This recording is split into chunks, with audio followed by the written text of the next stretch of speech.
तो जैसा कि हम सब जानते हैं कि सावन जो है वो चल रहा है और इस सावन के अंदर मैं एक ऐसी कथा सुनाऊंगा जो कि बहुत सारे लोगों ने पहले जो है वो सुनी होगी, लेकिन उसमें कुछ ऐसी बातें बताऊंगा जो कि बहुत ही दुर्लभ है और बहुत ही कम लोगों को पता है। और जो भी इस कथा को जो सुनता है, श्रवण करता है और या फिर दूसरों को सुनाता है, उसे भगवान कहते हैं कि कई सारे जो पुण्य हैं वो प्राप्त होते हैं और उनके पितरों की भी जो होती है वो गति बहुत ही ज़्यादा अच्छी होती है। तो सर्वप्रथम ये जो कथा है ये शुरू होती है। तो इस जो कथा है इसको थोड़ा सा छोटा करने की कोशिश करेंगे, क्योंकि बहुत सारी ऐसी बातें हैं जिन्हें बताया जाए तो वो कभी कथा जो है वो पूरी हो ही नहीं सकती, क्योंकि हम जानते हैं कि हरि अनंत है और उनकी कथाएं भी अनंत हैं और जैसा जिसके मन में भाव होता है वैसे ही वो उस कथा को ग्रहण करता है। तो सर्वप्रथम जो भगवान महेश है, भगवान शिव हैं, जो उनकी जो अर्धांगिनी है वो भगवती उमा है, हम सब जानते हैं। और ब्रह्मा जी के कहने पे जो दक्ष प्रजापति होते हैं, जो भगवती उमा के पिता होते हैं, वो अपनी पुत्री का विवाह जो होता है भगवती उमा का, वो भगवान शिव से जो है वो कर देते हैं। तो भगवान जो शिव हैं वो कैलाश में भगवती उमा के साथ ही रहते हैं। तो समय जब बीतता है तो एक दिन ऐसा आता है कि त्रेता युग चल रहा होता है और भगवान शिव जो हैं वो अपने ध्यान में मग्न होते हैं हमेशा की तरह। तो जो भगवती उमा है वो भगवान से ये सवाल पूछती हैं कि मैं आपको देखती हूँ कि पूरे जो संसार है, चर जीव हैं जो इस संसार के, वो सब आप ही को पूजते हैं, सब आप ही के सामने नतमस्तक होते हैं।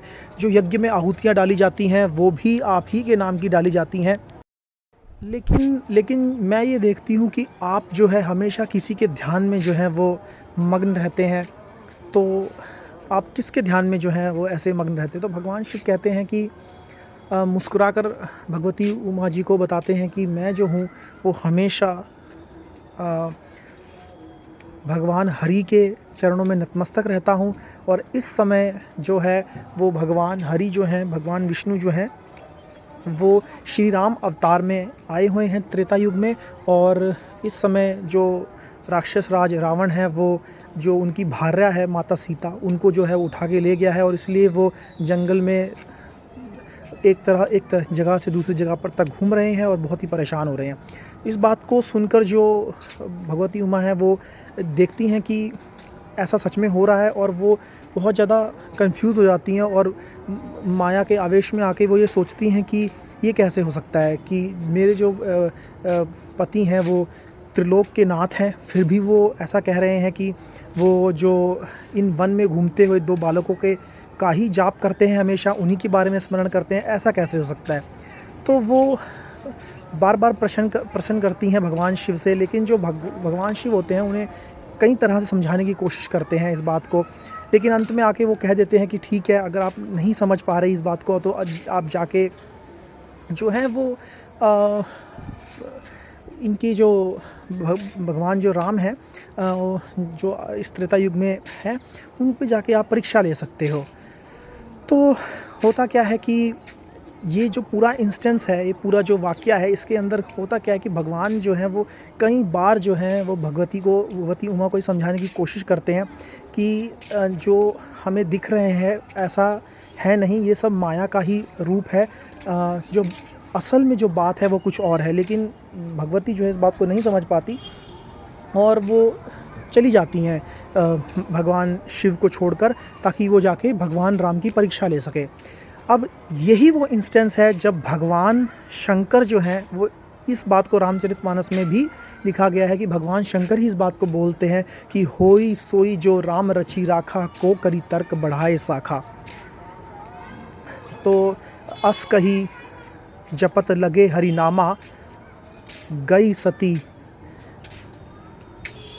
जो हैं सती माता हैं जो वो चली जाती हैं और भगवान जो कहते हैं जो राम जी ने लिख दिया उसे कोई भी नहीं टाल सकता, और वो चली जाती हैं गई सती हरि सुख धामा, मतलब वो हरि के पास चली जाती हैं जो कि सुख के धाम है, ताकि वो उनकी परीक्षा कर सके। तो भगवती उमा क्या करती हैं कि वो माता सीता के स्वरूप में आ जाती हैं और जाके वो भगवान श्री राम के पास जाती हैं और सोचती हैं कि ये मुझे पहचानेंगे या नहीं पहचानेंगे। और जब वो जाती हैं तो भगवान जो लक्ष्मण है वो तक देखकर भगवती उमा जी को माता को देखकर अचंभित हो जाते हैं कि सीता माता यहाँ पर कैसे आ गई। लेकिन वो कुछ बोलते नहीं, क्योंकि उन्हें पता होता है कि जो उनके बड़े भाई हैं भगवान श्री राम हैं, वो ये जो उनका बनाया हुआ संसार है ये बहुत ही मायाजनित है और उसमें बड़ी बड़ी बातें होती रहती हैं, तो इसलिए वो चुप रहते हैं। तो फिर हम देखते हैं कि होता क्या है वहाँ पे कि जब भगवान श्री राम जो है वो सती माता को देखते हैं, मतलब भगवती उमा जी को देखते हैं जो कि माता सीता के रूप में आई हुई होती हैं, तो भगवान श्री राम जो होते हैं वो उनके सामने प्रणाम करते हैं और ये बताते हैं कि मैं दशरथ पुत्र राम हूँ और ये मेरे छोटे भाई जो हैं वो लक्ष्मण है। और वो कहते हैं कि हे माता, आपके जो पति हैं शंकर जी वो कहाँ हैं। तो वो जैसे ही ये बोलते हैं तो भगवती उमा का जो हृदय होता है वो बहुत ही दुखित होता है, क्योंकि वो ये समझ जाती हैं कि जो भगवान है वो सब कुछ जानते हैं और मैंने अन्य व्यर्थ में ही इनकी जो है परीक्षा वो ले ली। फिर होता क्या है कि जो माता होती हैं वो माता भगवती उमा जो होती हैं वो इस बात को जो है वो अपने पति भगवान शिव से छिपा लेती हैं, और जब वो वापस कैलाश में जाती हैं तो वो ये बात नहीं बताती कि मैंने ऐसे जो है भगवान की परीक्षा ली है। लेकिन भगवान शिव जो है इस बात को जान लेते हैं कि जो माता है, माता सती हैं, जो माता भगवती उमा है वो सीता जी का रूप लेके गई थी। और क्योंकि भगवान शिव जो हैं वो भगवान राम को अपना पिता तुल्य मानते हैं, इसीलिए एक बार जब उनकी जो पत्नी है भगवती उमा, उन्होंने एक बार सीता माता का स्वरूप ले लिया तो वो उन्हें भी मन में एज ए माँ जो है वो ग्रहण कर लेते हैं। और इसीलिए वो मन में सोचते हैं कि अगर मैं अपनी जो भार्या है भगवती उमा है इन्हें प्रेम करूँगा तो ये भी अच्छा नहीं है, और मैं इन्हें त्याग दूं तो ये भी अच्छा नहीं है। इसीलिए वो बहुत मन में दुखी होते हैं और समाधि में लीन हो जाते हैं, जिसको देखकर भगवती उमा जो होती है वो बहुत ज़्यादा दुखित हो जाती है और उनके कई दिन जो है वो बहुत दुख में कटते हैं। और ऐसे ही समय चलता रहता है, बहुत दुख में वो अपनी समय काटती हैं। समय काटने के बाद फिर एक दिन क्या होता है कि उनका समय वैसे ही बहुत दुख से कट रहा होता है, क्योंकि अब भगवान जो है उनको जो एज ए पत्नी है वो प्रेम नहीं कर सकते, क्योंकि वो उन्होंने एक बार भगवान माता सीता का रूप ले लिया, जिसका मतलब है कि वो एज ए भगवान शिव जो है एज ए माँ देखते हैं अब उनको। तो अब होता क्या है कि जो भगवती उमा है उनके जो पिता हैं वो दक्ष प्रजापति अब क्या होते हैं, उनमें दक्ष प्रजापति कौन है, ये एक बहुत ही बड़ा संवाद है। इसकी बात फिर कभी करेंगे, नहीं तो फिर कथा लंबी हो जाएगी। तो जो राजा दक्ष होते हैं, दक्ष प्रजापति, जितने भी प्रजापति हैं उनका यही रोल है इस संसार में कि वो आगे जो है संसार को बढ़ाएं, और उनमें जो सबसे उत्तम प्रजापति हैं उनको दक्ष प्रजापति कहते हैं। तो दक्ष प्रजापति जो होते हैं वो बहुत ही ज़्यादा पावरफुल होते हैं, द्विजों में श्रेष्ठ होते हैं। अब ये द्विज क्या होता है ये भी एक बात है जिसको बाद में बताया जाएगा, नहीं तो फिर कथा लंबी हो जाएगी। तो जो दक्ष हैं वो अपने घर में वाजपेय नाम का जो एक यज्ञ कराते हैं, और उस यज्ञ में जो होते हैं ब्रह्मा जी, वो उस यज्ञ में आते हैं। तो ब्रह्मा जी का जो समर्थन होता है वो दक्ष प्रजापति को होता है, यानी कि ब्रह्मा जी भी दक्ष प्रजापति का समर्थन करते हैं। कई सारे ब्राह्मण आते हैं और बहुत बड़ा यज्ञ होते हैं, और उसमें आहुतियाँ डाली जाती हैं। अग्निदेव, वायुदेव, वरुण देव, सबको जो है वो उनके नाम की आहुतियाँ डाली जाती हैं। लेकिन दक्ष प्रजापति क्या करते थे कि अपने दामाद जो कि भगवान शिव हैं उनके नाम की कोई भी आहुति जो होती थी वो यज्ञ में नहीं रखते थे। और ऐसे ही वो एक और यज्ञ कराते हैं जिसमें फिर से सारे देव आते हैं, जिनमें ब्रह्मा जी भी होते हैं और शिव जी भी होते हैं, और उनका स्थान ग्रहण होता है। और द्वार खुलता है और दक्ष प्रजापति जो होते हैं वो द्वार से अंदर आते हैं, और सारे के सारे जो राजा होते हैं, ब्राह्मण होते हैं, देव होते हैं, नाग, किन्नर, असुर होते हैं, वो सारे खड़े होके जो है वो दक्ष प्रजापति को जो है वो झुककर प्रणाम करते हैं। सिर्फ़ और सिर्फ जो होते हैं शिव भगवान जो हैं वो बैठे रहते हैं, और यहाँ तक कि ब्रह्मा जी हैं वो भी उनके आगे जाके अगुवाई करते हैं। तो दक्ष प्रजापति जो होते हैं वो जाके अपने सिंहासन को जो होते हैं वो बैठ जाते हैं, और वो क्या करते हैं कि वो शिव को देखकर और सारी सभा में अपना मुंह फेर के ये बोलते हैं कि सुनो अग्निदेव, और सुनो सारे ब्राह्मणों, और सुनो सारे देवों, जो मैं कहता हूँ उसे ध्यान से कहो। मैं जो भी बातें कहता हूँ मैं कोई ईर्ष्यापूर्ण ये बातें नहीं कहता। ये जो बैठा हुआ है यहाँ पर शिव, ये अत्यंत ही चालाक है। इसने छल से जो है वो मेरी बेटी के साथ विवाह कर लिया। खुद तो इसकी जो आँखें हैं वो बंदर की जैसी हैं। बिल्कुल यही शब्द कहते हैं दक्ष प्रजापति की, जो खुद ये जो है इनकी जो आँखें हैं वो बंदर की जैसी हैं, और मेरी बेटी की आँखें जो हैं वो कैसे हिरनी की जैसी हैं। आज भी ये देखा जाता है कि लोग ऐसी सी बातें करते हैं काफ़ी समय बीत जाने पर घर में, पर उस समय भी ऐसे ही बात थी कि जो दक्ष प्रजापति होते हैं वो ऐसे बोलते हैं भगवान शिव के बारे में, और कहते हैं कि ये तो वस्त्र नहीं पहनता, नंगा सड़क पे घूमता है, अपने जो बाल हैं वो लंबे लंबे करके रखता है, नहाता तो है ही नहीं ये, और कितना गंदा है, कितना नीच है। अपने जो सर है उसको ऊपर ये जो गले है इसके अंदर खोपड़ियों की माला पहनता है। तो ये ऐसी जो है, और ये भी बोलते हैं कि ये शिव कितना निर्लज है। तो ऐसी जो बुरी बातें हैं वो भगवान शिव के संदर्भ में बोली जाती हैं। अब इन बातों को वो कह ही रहे होते हैं कि जो नंदीगण होते हैं, जो भगवान शिव के अत्यंत प्रिय नंदी हैं, और जो अनेक भूतगण वहाँ बैठे होते हैं, वो अत्यंत ही क्रोध से लाल हो जाते हैं। और नंदीगण खड़े होकर जो है, अब नंदी जी कौन है? नंदी जी इतने पवित्र और इतने महान हैं कि वैसे तो वो बहुत शांत रहते हैं। आपने देखा होगा बैल बहुत शांत रहता है, लेकिन अगर एक बार बिगड़ गया तो फिर वो उससे बचना बहुत मुश्किल है। फिर तो वो चाहे कितना भी कोई पावरफुल उसे पटक के ही मारेगा। तो नंदी जी भी खड़े हो जाते हैं, और जो नंदी हैं वो भगवान शिव के ऊपर ऐसी बातें सुनकर उनसे रहा नहीं जाता। तो वो दक्ष प्रजापति की तरफ मुड़ते हैं और सारे ऋषियों को ये कहते हैं कि हे ऋषियों, तुम जो ये बातें सुन रहे हो, तुम जो अपने आप को समझते हो कि हम वेदों के बड़े ज्ञाता हैं, और वेद जो हैं हम जो है वेदों की ऊपरी बातें की हमारे बहुत समझ है और हम बहुत पवित्र हैं, तुम भगवान शिव के बारे में ऐसा कह रहे हो, देखना तुम्हारी बुद्धि जो है वो नीची हो जाएगी, और तुम में से जल्दी ही बकरे का सर लगाया जाएगा। मतलब तुम्हारी जो बुद्धि है वो लो हो जाएगी, और तुम्हारा बकरी जैसी बुद्धि हो जाएगी तुम्हारी। वो ऐसा शाप जो है वो दे देते हैं। ऐसा शाप देने के बाद क्या होता है, वहाँ पर बैठे होते हैं भृगु ऋषि। अब भृगु ऋषि कौन है? भृगु ऋषि के बारे में थोड़ा सा बताया तो भृगु ऋषि जो है वो भगवान विष्णु के ससुर हैं। तो सोचिए, भगवान विष्णु के ससुर भी वहीं बैठे हुए हैं, और वो खड़े होके क्या करते हैं, वो भी आगे से शाप देना शुरू कर देते हैं। तो देखो क्या क्या माहौल चल रहा है कि एक दूसरे को शाप दी जा रहे हैं। तो अब भृगु ऋषि जी खड़े होते हैं, और वहाँ पर जो नंदीगण हैं और अलग जो लोग हैं उनको ये शाप देते हैं कि देखो तुम्हारा जो स्वामी है वो कितना निर्लज है। फिर से वो वही बातें बोलते हैं कि ये खोपड़ियों की माला पहनता है, और जो भी इसकी पूजा करता है वो मदिरा का सेवन करता है और मांस खाता है, और तुम जो हो वो नास्तिक बन जाओ, तुम्हें वेदों का ज्ञान नहीं है, तुम कैसे निर्लज हो। ऐसी वो गंदी जो बातें होता है भगवान शिव और उनके भक्तगणों को कहता है। ये सब बात सुनकर भगवान शिव अत्यंत ही मन में दुखी हो जाते हैं। बहुत दुखी होने के बाद जो भगवान शिव हैं वो वहाँ से खड़े होते हैं और अपने सेवक जनों चले जाते हैं। देखिए, बात ऐसी है कि हमें कोई एक शब्द भी कह दे तो हमें कितना बुरा लगता है, और हम सोचते हैं कि इसको कब पटक के मारें। लेकिन पूरे संसार के मालिक त्रिलोकीनाथ चंद्रधर, जो अपने चंद्र को अपने शीश पे धारण करते हैं और जिनके बालों से जो है वो गंगा जी बह रही हैं, ऐसे महान भगवान शिव जो है वो मन में खुद दुखी होके वहाँ से खड़े होके चले जाते हैं।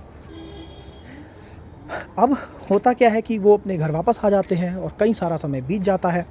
तो फिर एक दिन ऐसा आता है कि फिर से जो प्रजापति दक्ष होते हैं वो अपने घर में फिर से यज्ञ करते हैं। तो अब होता क्या है कि जो भगवती उमा है वो उनको इस बात का पता लगता है कि अनेकों राजाओं की, अनेकों देवताओं की सुंदर सुंदर जो पत्नियां हैं और जो बेटियां हैं वो उस यज्ञ में जा रही हैं सज सवर के। अब एक स्त्री जो होती है बड़ी परेशान हो जाती है भगवती उमा जी की, सब जा रहे हैं मैं नहीं जा रही क्योंकि मेरे पिता ने बुलाया नहीं है। तो वो भगवान शिव को बोलती हैं कि मैं भी जाऊंगी, लेकिन भगवान शिव कहते हैं कि तुम्हें वहाँ पर नहीं जाना चाहिए क्योंकि तुम्हारा वहाँ पर तिरस्कार होता है, और जिसका तिरस्कार, जो कोई तुम्हारा तिरस्कार करेगा तो मैं उसको छोड़ूंगा नहीं बल्कि मृत्युदंड दूंगा, और मुझसे सहा भी नहीं जाता। मैं वहाँ पर गया था लेकिन आखिरी बार दक्ष प्रजापति ने मेरे बारे में बहुत बुरी बातें कही हैं, लेकिन फिर भी आपको पता है कि स्त्री जो होती है वो बिल्कुल ही नहीं मानती हो। तो वो नहीं मानी, भगवती उमा नहीं मानी और उन्होंने कहा नहीं नहीं, ऐसा बिल्कुल ही शास्त्रों में वर्णित है एक एक बात जो मैं कह रहा हूँ।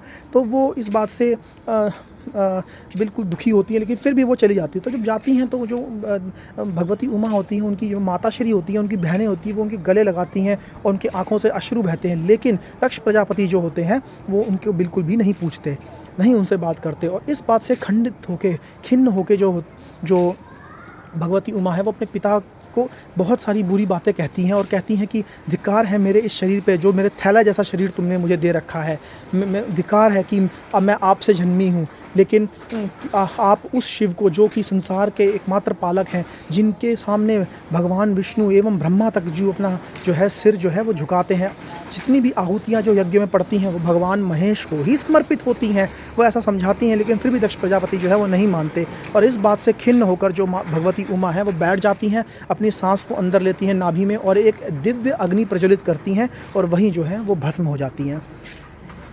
जब ऐसा होता है तो नंदीगण और जो अन्य भूतगण, जो भगवान शिव के गण होते हैं, वो वहाँ खड़े होते हैं, वो गुस्से से लाल हो जाते हैं और दक्ष प्रजापति को मारने के लिए दौड़ते हैं। लेकिन इस समय क्या होता है, जो वहाँ पर बैठे हुए भृगु ऋषि हैं, अब फिर से भृगु ऋषि कौन है, भगवान विष्णु के जो ससुर हैं, वो भृगु ऋषि वहाँ पर बैठे होते हैं। तो वो एक मंत्र पढ़ते हैं। अब ये कैसा मंत्र होता है, ये बहुत ही डीप सवाल है। उस मंत्र से ऋभु नाम के देवता पैदा होते हैं। अब ऋभु कौन से देवता हैं, ऋभु वो देवता हैं जिन्होंने सोम रस का पान कर रखा होता है और जिनमें ब्रह्म तेज होता है। एक एक ऋभु जो देवता है वो हजारों मनुष्यों को एक बार में मारने के शक्ति रखता है। तो ऐसे हजार देवता, ऋभु देवता एक ही बार में प्रकट होते हैं और वो जितने भी नंदीगण हैं, जो भूतगण हैं, उनको एक ही बार में खदेड़ डालते हैं। आप सोच के देखिए कि कोई ऐसा प्रकट हुआ है जो भगवान शिव के जो भक्तगण हैं, जो भूतगण हैं, उनको भी खदेड़ दिया। तो कितना पावरफुल जो होंगे वो भृगु ऋषि होंगे और कितने पावरफुल उनके मंत्र होंगे और कितने ताकत से उन्होंने उन ऋभु देवताओं को पैदा किया होगा। अब जो नंदीगण हैं वो भाग के जाते हैं भगवान शिव के पास और उन्हें सारा जो हाल है बता देते हैं कि आपकी जो पत्नी है भगवती उमा, उनको जो है उन्होंने ऐसा जो है दाह कर लिया है, मतलब अपने आप को जो है अग्नि में जला लिया है। ये बात सुनते ही जो भगवान शिव हैं वो खड़े होकर ज़ोर ज़ोर से हंसने लगते हैं और अपनी सर से एक जटा जो है वो ज़मीन पर फेंक के मारते हैं, जिससे एक काला सा आदमी जो है वो प्रकट होता है। और उस आदमी का नाम जो है वो खुद बताता है कि मेरा नाम वीरभद्र है। और वो भगवान शिव की एक बार चक्कर काटता है और भगवान शिव से पूछता है, हे भगवान आपकी क्या आज्ञा है। तो भगवान शिव उसे कहते हैं, जाओ और दक्ष प्रजापति का जो यज्ञ है उसे विध्वंस कर दो। तो जो वीरभद्र होते हैं वो वहाँ पर जाते हैं अन्य भूतगणों के साथ, और वहाँ पर जाके सबसे पहले वो जो है यज्ञ जो है उनको नष्ट और भ्रष्ट कर देते हैं। कई सारे भूतगण जो होते हैं वो यज्ञों में पेशाब तक कर देते हैं वो, और सारे यज्ञों की जो आहुतियाँ होती हैं उनको वो खंडित कर देते हैं, सारे यज्ञों को तोड़ देते हैं वो, यहाँ पर यज्ञ होना होता है। और वो कुछ जो होते हैं नंदीगण जो होते हैं वो क्या करते हैं, कोई दक्ष प्रजापति को पकड़ लेता है और कोई जो है भृगु ऋषि को पकड़ लेता है। अब जो भृगु ऋषि जो एक ही बार में हजार ऋभु देवता निकालते थे, वो क्या करते हैं, वो कुछ कर ही नहीं पाते, क्योंकि वीरभद्र जो है वो स्वयं भगवान शिव के अवतार हैं। तो जो वीरभद्र है वो पकड़ के जो भृगु ऋषि हैं उनकी मूछें उखाड़ देते हैं, और जिस दांत से, जिस मुंह से उन्होंने भगवान शिव को श्राप दे रखा होता है वही दांत जो है वो तोड़ देते हैं। इससे पता लगता है कि कोई कितना भी पावरफुल क्यों ना हो और कोई कितना भी अमीर क्यों ना हो और कोई कितना भी पावरफुल क्यों ना हो, यहाँ तक कि ब्रह्मा जी का भी समर्थन उसे मिला हुआ हो, लेकिन अगर कोई भी भगवान शिव के बारे में बुरी बात बोलेगा या भगवान शिव के अंगेश जाता है तो उसका इस लोक और परलोक दोनों जो हैं वो बिगड़ जाते हैं, चाहे उसे किसी का भी समर्थन प्राप्त हो रखा हो। और इसके बाद जो दक्ष प्रजापति है उसके ऊपर वीरभद्र जो है वो तलवार से जो है गर्दन काटने की कोशिश करता है, लेकिन जो दक्ष प्रजापति है वो इतना पावरफुल होता है कि उसकी गर्दन बिल्कुल भी नहीं कटती। तो यज्ञ में आहुति देने के लिए जो पशुओं को बलि करना होता है यज्ञ में, उसमें उनके लिए जो तलवार रखी होती है, उस तलवार से वो जो है दक्ष प्रजापति का सिर जो है धड़ से अलग करके सीधा यज्ञ में ही फेंक देता है, ताकि यज्ञ में उसके सर की ही आहुति चली जाए, और इससे दक्ष प्रजापति जो होता है वो मृत्यु को प्राप्त हो जाता है। बाद में ऐसा होता है कि भगवान शिव जो है वो बहुत ही दयालु हैं, भोले भंडारी हैं। वो दक्ष प्रजापति के ऊपर बकरी का सिर लगा देते हैं, जैसा कि नंदीगण ने श्राप दिया था। ये तो हो गई स्टोरी, जो कथा है वो पहले की। अब होता क्या है, भगवान शिव जो होते हैं भगवती उमा के जाने के बाद रहते हैं अकेले कैलाश में। कई साल बीत जाने के बाद, हजारों साल बीत जाने के बाद, ये कथा इसीलिए है कि एक बार अगर भगवान से च्युत हो गए, वो भी भगवती उमा, वैसे तो भगवती जो उमा हैं, माता हैं, वो पूरी सृष्टि की वही मूल प्रकृति हैं, वही मालिक हैं, उन्होंने ही सबको बनाया है। लेकिन लोक कल्याण के लिए इस कथा में देखा जाता है कि एक बार अगर भगवान की नज़र से च्युत हो गए या भगवान की बात नहीं मानी, तो बहुत समय लग जाता है भगवान के पास वापस आने में।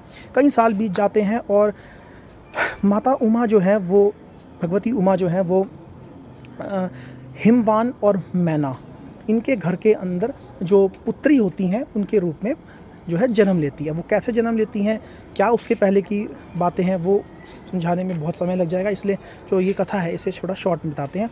तो वो पैदा होती हैं और पैदा होते ही जो है नारद जी घर में आते हैं और जो हिमवान को बताते हैं कि तुम्हारी पुत्री के लिए जो सर्वश्रेष्ठ वर है जो है वो और कोई नहीं है, बल्कि ऐसा वर है जो कि जिसके कि बाल लंबे हों, जिसकी जटाएं जो हैं वो लंबी हों, और जो मुंडों की माला पहनता हो, और जो शमशान की राख जो है वो बॉडी पर जो है अपने शरीर पर लगाता हो। तो ऐसा जो है हम जानते हैं केवल एक ही हैं, वो हैं भगवान शिव। तो जो मैना जी होती हैं, जो हिमवान की पत्नी होती हैं, वो बहुत ही परेशान होती हैं इस बात से कि ये कैसा जो वर है मेरे पति को मिलेगा। लेकिन जो हिमवान है वो अपनी पत्नी को समझाते हैं कि जो नारद जी ने कह दिया वो ही सत्य है, उसे बदला नहीं जा सकता। तो अब होता क्या है कि जो माता पार्वती होती हैं वो जाती हैं जंगल के अंदर अपने पिता से, हिमवान जी से, और अपनी माता मैना जी से आशीर्वाद लेके, और जाके वो हैं जो अपनी साधना है, जो भक्ति हैं, जो भगवान के प्रति जो है, भगवान शिव के प्रति जो है वो आरंभ करती हैं। तो जो साधना, जो तप वो करती हैं वो इतना कठिन होता है कि बड़े बड़े ऋषियों के लिए, बड़े बड़े देवताओं के लिए भी ऐसा जो व्रत आदि है, जो साधना आदि है, वो करना जो है वो बहुत ही कठिन है। तो उसमें क्या होता है, पहले तो वो 1000 वर्षों तक जो है वो सिर्फ फल पे ही जीवित रहती हैं। उसके बाद जो अगले 100 साल आते हैं उसमें वो जो है वो सिर्फ जो साग जो होता है वो ही खाती हैं। उसके बाद वो कई दिनों तक जो है वो केवल पानी पे ही जीवित रहती हैं, और उसके बाद कई दिनों तक जो है वो सिर्फ वायु जो है, हवा है, उसी को लेकर जो है वो जीवित रहती हैं। तो इतनी जो कठिन तपस्या है उसको करने के बाद जो होता है उनका शरीर बहुत दुबला हो जाता है, उनकी जो कांति होती है, उनकी सुंदरता होती है वो बहुत ज़्यादा कम हो जाती है। तो वो वृक्ष के नीचे जो है वो बैठ के तपस्या कर रही होती हैं। तो भगवान शिव जो है वो है वहाँ पे प्रकट हो जाते हैं। अब भगवान शिव जो है वो कैसे प्रकट होते हैं कि उनका जो शरीर होता है वो सिर्फ 1 हाथ जितना बौना होता है, मतलब 1 हाथ जितना, इतना छोटा बौना शरीर, पीछे से जो होता है कुबड़ निकला होता है, आँख ऐसे जो है ऊपर नीचे टेढ़ी होती है, मुंह टेढ़ा होता है उनका, और जो बाल होते हैं वो बिखरे होते हैं। आगे से जो बाल होते हैं वो जो पीत रंग के, येलो कलर के होते हैं, और उनके मस्तक पे जो होता है वो चंद्र लगा होता है। भगवान कितने भी अपना जो रूप बदले, कितने भी कुरूप दिखाई दे, लेकिन वो कभी भी चंद्र को, क्योंकि उन्होंने चंद्रदेव को धारण कर रखा है, उनके बाल जो होते हैं गीले होते हैं, यानी कि गंगा जल से जो होते हैं विभूषित होते हैं, तो कभी भी वो गंगा जी को और चंद्र को अपने जो है से अलग नहीं करते, चाहे वो अपना शरीर किसी भी प्रकार का बना लें। तो ऐसे कुरूप व्यक्ति को देखकर जो है वो माता पार्वती खड़ी होती हैं और देखती हैं कि जो भगवान शिव हैं उनके सामने आए हैं। तो भगवान शिव खुद ही कहते हैं कि जब तुम मेरे लिए क्यों तप कर रही हो। तो अब ऐसे में कोई और होता तो देख के बहुत ही खिन्न करता, लेकिन क्योंकि माता जो होती है उनको भगवान से असीम सर्वोत्तम प्रेम होता है, उन्हें ये मतलब नहीं होता कि उनका शरीर कैसा है। वो उनको कहती हैं कि मैं जो हूँ आपके लिए ही तप कर रही थी, अब आप आ गए हैं, लेकिन क्योंकि मेरे पिता अभी घर पे ही हैं, तो जैसे मेरे पिता कहेंगे मैं उसी से जो है वो विवाह कर लूँगी। इतना तप करने के बाद भी, और ये जानने के बाद भी कि ये शिव ही हैं, फिर भी क्योंकि उनके घर में उनके पिता हैं, तो जो स्त्री होती है वो अपने पिता से ही पहले पूछती है, क्योंकि अभी तक उसका स्त्री का जो है विवाह नहीं हुआ होता। तो भगवान शंकर जो है उसी रूप में जाते हैं हिमवान जी के पास। तब हिमवान जी देखते हैं भगवान शिव को तो उनके होश उड़ जाते हैं कि इतने कुरूप जो एक शिव हैं उससे मैं अपनी पुत्री का विवाह कैसे कर दूं। तो उनके वो ऐसे बोलते हैं भगवान शिव को कि जो मेरी पुत्री है उसका मैं स्वयंवर रचूँगा। तो स्वयंवर में वो जिसको भी वरमाला डालेंगी उन्हीं से जो है वो मेरी बेटी का जो है पार्वती का विवाह जो है संपन्न हो जाएगा। तो भगवान शिव जो है वो दोबारा से पार्वती जी के पास जाते हैं उसी कुरूप में और कहते हैं कि आपके जो पिता हैं हिमवान जी वो कह रहे हैं कि मैं तो स्वयंवर रखूँगा और जिसको भी मेरी पुत्री वरमाला पहनाएगी वो ही जो है मेरी पुत्री का जो पति बनेगा। तो माता पार्वती भगवान शिव को आश्वस्त करके कहती हैं कि आप बिल्कुल भी चिंतित मत होइए, मैं आपको ही वरमाला पहनाऊंगी। लेकिन भगवान शिव पूछते हैं कि जब उस स्वयंवर में बहुत सुंदर सुंदर बहुत उच्च कोटि के देवता आएंगे तो तुम मुझ जैसे बौने को, एक ऊबड़ निकला हुआ है, आंखें टेढ़ी हैं, बाल बिखरे हुए हैं, तुम मुझे कैसे वरमाला पहनाओगी। तो इस बात को आश्वासित करने के लिए जो भगवती पार्वती होती हैं वो बड़ी मुश्किल से खड़ी होती हैं, क्योंकि मैंने बताया आपको कि उनका शरीर बहुत दुबला हो जाता है। तो वो जिस पेड़ के सहारे खड़ी होती हैं उसमें फूल लगे होते हैं और थोड़े पत्ते होते हैं, उनको तोड़कर भगवान शिव जी के कंधे पर जो है रख देती हैं और ये कहती हैं कि आज से मैं आपको ही अपना पति मानती हूँ। तो भगवान शिव देखते हैं कि जो वो वृक्ष है उसको भगवान शिव आशीर्वाद देते हैं कि हे वृक्ष, क्योंकि तू इस बात का साक्षी बना है इसलिए जीवन में वृक्ष जो तू है तू सर्वोत्तम वृक्ष कहलाएगा और कई सारी पूजा में जो है तेरे पत्ते यूज़ करे जाएंगे। और उस समय भगवान शिव जो है उस पेड़ को, इस वृक्ष को ऐसा आशीर्वाद देते हैं और आज वो वृक्ष जो है वो अशोका के पेड़ के नाम से जाना जाता है और कई पूजाओं में जो अशोका के पत्ते होते हैं उसका यूज़ होता है। भगवान शिव को वो बहुत प्रिय है इसी बात से, यही इस बात कथा का रहस्य है। अब होता क्या है कि भगवान शिव ये बात सुन के वहाँ से चले जाते हैं। फिर माता जो है वो फिर से तपस्या करने बैठ जाती हैं। कई समय बीत जाने के बाद फिर भगवान शिव एक बार फिर परीक्षा लेने आते हैं। वो एक ब्राह्मण बालक के रूप में आते हैं और सामने जो एक नदी बह रही होती है उसमें वो चले जाते हैं और उनको जो मगरमच्छ होता है वो पकड़ लेता है। अब जब मगरमच्छ जो है वो ब्राह्मण बालक को पकड़ता है तो ब्राह्मण बालक जो है वो चीखता है। तो माता पार्वती जो होती हैं वो उठ खड़ी होती है और वहाँ जाती हैं और देखती हैं कि एक मगरमच्छ ने जो है वो ब्राह्मण बालक को पकड़ रखा है। तो माता जो है वो मगरमच्छ से ये आग्रह करती हैं कि हे मगरमच्छ, हे आप इस जो है छोटे से नन्हे बालक को छोड़ दीजिए। तो मगरमच्छ कहता है कि देखिए माता, मैं जो हूँ एक मगर हूँ, मैं 6 दिन भूखा रहता हूँ लेकिन 7वें दिन ब्रह्मा जी के आदेश से जो कुछ भी मेरे पास भोजन करने को आ जाए मैं उसे खा लेता हूँ, यही विधाता का नियम है, मैं इसको नहीं बदल सकता। तो माता कहती हैं कि इस बालक को छोड़ दो क्योंकि ये ब्राह्मण है और ब्राह्मण जो होते हैं सदैव ही पूजनीय होते हैं, आप इसके अलावा जो कुछ भी मांगेंगे मैं आपको दे दूँगी।